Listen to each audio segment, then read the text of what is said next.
अब हम स्टार्ट करने वाले हैं क्या, मेरिस्टेमेटिक टिश्यू जो है एनर्जी से भरा हुआ। मेरिस्टेमेटिक टिश्यू जब भी आप माइंड पे आए तो क्या कहेंगे कि भरा हुआ, एनर्जी से भरा हुआ, बिल्कुल सर की तरह, बिल्कुल सर की तरह पॉजिटिव, ठीक है, एनर्जी से भरा हुआ। और आपकी तरह भी, आप भी एनर्जी से भरे हुए हैं, इसलिए तो ठान लिए हाँ मुझे नीट करना ही है। और एनर्जी एनर्जी को खींचता है ना, इसलिए आप हमारे पास भी आए। ठीक है, आप स्टार्ट करते हैं कि meristems are specialised region of active cell division. ये देखिए, ये भी लिख कर दिया है आपने, आप कॉपी में लिख लीजिए। ठीक है, बाद में भूल जाएंगे कि क्या कहा था सर ने, और ये जब याद आए तो याद करना है ना। ठीक है, सारे बातें। तो meristems are specialised regions of active cell division. अब मेरिस्टेम जो होते हैं वो दो तरह के होते हैं, एक ही आपका प्राइमरी मेरिस्टेम एंड एक ही आपका सेकेंडरी मेरिस्टेम और लेटरल मेरिस्टेम। अब प्राइमरी मेरिस्टेम क्या और सेकेंडरी मेरिस्टेम क्या? अब प्राइमरी मेरिस्टेम जो पहले से ही, इनिशियल से ही, जब प्लांट ग्रो करना स्टार्ट करता है तब से जो मेरिस्टेम रहते हैं वो है आपका प्राइमरी मेरिस्टेम। अब जब कुछ दिन बाद वो मेरिस्टेम अपना एक्टिविटी बंद कर देता है, परमानेंट हो जाता है, और फिर से जब जरूरत पड़े तब फिर से स्टार्ट करें मेरिस्टेमेटिक एक्टिविटी, उसको कहा जाता है सेकेंडरी और लेटरल मेरिस्टेम। आपने जीत मूवी में देखा था ना कि सनी देओल कैसे कहते हैं, काजल इन हाथों ने सिर्फ हथियार छोड़ा है, चलाना नहीं भूला। वैसे ही मेरिस्टेम भी कहता है कि इन सेलों ने सिर्फ डिवाइड करना छोड़ा, भूला नहीं। अगर जरूरत पड़े तो फिर से स्टार्ट कर देगा डिवाइड करना। ये देखो, तो क्या होता है कि वो सेकेंडरी मेरिस्टेम तब अगर जरूरत पड़े तब बनेगा। और कैसे बनेगा वो आगे जाके देखेंगे। आप जो प्राइमरी मेरिस्टेम है responsible for the primary plant body और primary tissue formation and appear early in the life, वैसे ही आप लिखेंगे कॉपी में। ठीक है, अगर स्पेस जगह ना हो एक पेज में तो दो पेज में मिला करके लिखिए। ठीक है, ये हमने सोच समझ करके बनाया है ताकि आपको याद रहे आसानी से।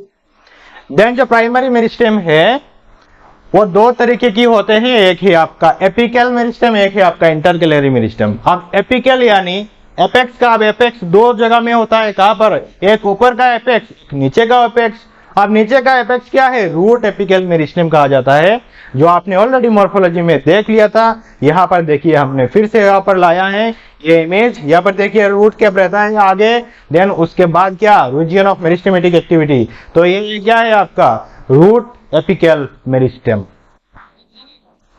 कनेक्ट कर पा रहे हैं या नहीं? अगर पढ़ लिया है, हमने जैसे कहा था वैसे कि एक लेक्चर देखो, इसको पूरा सीखो, देन उसके बाद एमसीक्यू नीचे दिए गए एमसीक्यूज को प्रैक्टिस करो, और उसके बाद नेक्स्ट लेक्चर देखो। अगर ऐसा करते आ रहे हो दैट मीन्स सब कुछ सीख लिए हो, अभी तक मॉर्फोलॉजी का सब कुछ पता है आपको, और इजीली आपको मेरे कहने से पहले ही आप कनेक्ट कर पा रहे हो चीजों को। अगर नहीं कर रहे हो तो अभी से स्टार्ट कर लो, अभी भी लेट नहीं हुआ है। ठीक है, हम जैसे कह रहे हैं वैसे फॉलो करते जाओ कंप्लीटली। तो रूट एपिकल मेरिस्टेम देख लिया आपने। देन और एक होता है शूट एपिकल मेरिस्टेम। वो कहां पर रहता है, शूट जो मिट्टी के ऊपर के पार्ट में रहता है। Shoot apical meristem occupies the distal most region of the stem axis। ठीक है, और एक एक्सिलरी बार्ड की तरह रहता है। कैसे, ये देखिए, ये आपका हाइपोकोटाइल जो शूट सिस्टम बनाता है, और यहां पर है आपका मेरिस्टेमेटिक सेल जो क्या है, शूट एपिकल मेरिस्टेम।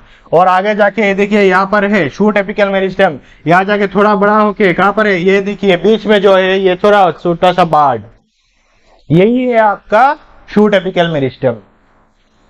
सारा डिवीजन का काम यही पर होता है, और देन सेल धीरे धीरे परमानेंट होते रहते हैं। ठीक है, देखो और क्या है, देन और एक है आपका इंटरकैलरी मेरिस्टेम, जो प्लांट जब ग्रोथ होता रहता है ग्रो करते रहता है, तब ये बीच में थोड़ा थोड़ा मेरिस्टेमेटिक सेल्स, मतलब ऐसे सोच लो कि एक बहुत बड़ा आर्मी की फोर्स जा रहे हैं और बीच में कुछ आर्मी अपने पूरा स्ट्रेटेजी बनाते हैं कैसे बैटल को जय करना है, और अपने प्लेन की अकॉर्डिंग टू देयर प्लान कुछ आर्मियां बीच बीच में छोड़ के जाते हैं कि तुम लोग इस तरफ का नजर रखना, इस तरफ, ठीक है, अगर कोई आए या जरूरत पड़े तो अपना काम शुरू कर देना। तो ऐसे ही इनको कहा जाता है इंटरकैलरी मेरिस्टेम, जो ऐसे प्लेन बीच बीच में जब प्लेन ग्रो होता रहता है तब क्या होता है कि बीच बीच में कुछ सेल्स रख के जाते हैं, जिनको कहा जाता है कुछ सेल्स यानी टिश्यू। कौन सा? मेरिस्टेमेटिक टिश्यू, जिसको कहा जाता है कि इंटरकैलरी मेरिस्टेम। क्या? Intercalary meristem. मेरे साथ साथ बोलते रहना, वेट आपको देना है, जितने बार अटर करोगे, जितने बार माइंड पे ये इंफॉर्मेशन दोगे, उसको इंटरकैलरी मेरिस्टेम कहा जाता है। एक नाम को बार बार याद करते रहोगे, ब्रेन में इनपुट दोगे, तभी तुम्हारा ही फायदा है, ठीक है। अब लोकेशन कहां पर रहता है? बिटवीन इंटरकैलरी मेरिस्टेम, ठीक है, found in grasses. Intercalary meristem कहां पर रहते हैं? ग्रासेस में, ठीक है। Regenerate parts removed by the grazing herbivores. जब गाय भैंसे, ठीक है, बढ़िया खा जाते हैं छोटे छोटे ग्रासेस को, तब वो ग्रो कर जाता है ना, जब खा लेते हैं, आपने देखा होगा, ठीक है। अगर नहीं देखा तो नेट पे भी सर्च कर सकते हो, ठीक है। एक ग्रास फील्ड में क्या होता है, बकरियां हमेशा खाते रहते हैं, लेकिन फिर से ग्रास आ जाती है। कहां से आती है? वही जो इंटरकैलरी मेरिस्टेम रहते हैं ग्रासेस में, वो फिर से डिवाइड करना स्टार्ट कर देते हैं और फिर से वही स्ट्रक्चर बना लेते हैं, ठीक है। तो ग्रासेस में रहता है और रीजनरेट कर लेता है। जो हर्बीवोर्स में जो पार्ट्स रिमूव कर लेते हैं हर्बीवोर्स, उनको रीजनरेट कर लेती है, ठीक है। अब आते हैं जो सेकेंडरी और लेटरल मेरिस्टेम आपका, ठीक है, जब जरूरत पड़ने से स्टार्ट करेंगे अपना काम। तो responsible for secondary tissue formation. आप सेकेंडरी मेरिस्टेम जो टिश्यू फॉर्मेशन करते हैं उनको कहा जाता है सेकेंडरी मेरिस्टेम। इतना मुश्किल का कोई बात ही नहीं है क्या? तो सेकेंडरी मेरिस्टेम और लेटरल मेरिस्टेम जो टिश्यू फॉर्मेशन करते हैं बाद में जब जरूरत पड़ता है तब, ठीक है, तब जो टिश्यू फॉर्मेशन करते हैं उनको कहा जाता है सेकेंडरी टिश्यू। हम आगे जाके देखेंगे सेकेंडरी टिश्यू क्या है। और एपियर लेटर बाद में आते हैं। देन प्राइमरी मेरिस्टेम, वो तो आपको अभी तक पता चल गया, क्या बाद में आते हैं, बाद में स्टार्ट करते हैं अपना काम, रह जाते हैं साइलेंट, ठीक है। तो appear later then primary meristem question बन सकती है कि वैसे आपको पलट करके दे देगी कि प्राइमरी जो सेकेंडरी मेरिस्टेम है वो पहले आती है देन प्राइमरी मेरिस्टेम। तो आपको याद रखना है, सीखना है, याद रखना है, आइडेंटिफाई करना आना चाहिए कि वो स्टेटमेंट रॉन्ग है। करेक्ट स्टेटमेंट क्या है कि सेकेंडरी जो मेरिस्टेम है वो प्राइमरी मेरिस्टेम के बाद में आते हैं, ठीक है। देन देखो, अगर in mature region of roots and shoots in plant those produce woody axes. कहां पर रहते हैं सेकेंडरी मेरिस्टेम? मैच्योर रीजन में। अब मैच्योर रीजन यहां पर देखो, ये मैच्योर रीजन है ना, मैच्योर रीजन जहां पर कुछ सेल्स रह जाते हैं, कुछ मेरिस्टेम रह जाते हैं जो क्या करते हैं बाद में सेकेंडरी एक्टिविटी, ठीक है, सेकेंडरी टिश्यू फॉर्मेशन। तो वो मैच्योर रीजन के अंदर में रहता है। कहां पर? मैच्योर रीजन के अंदर।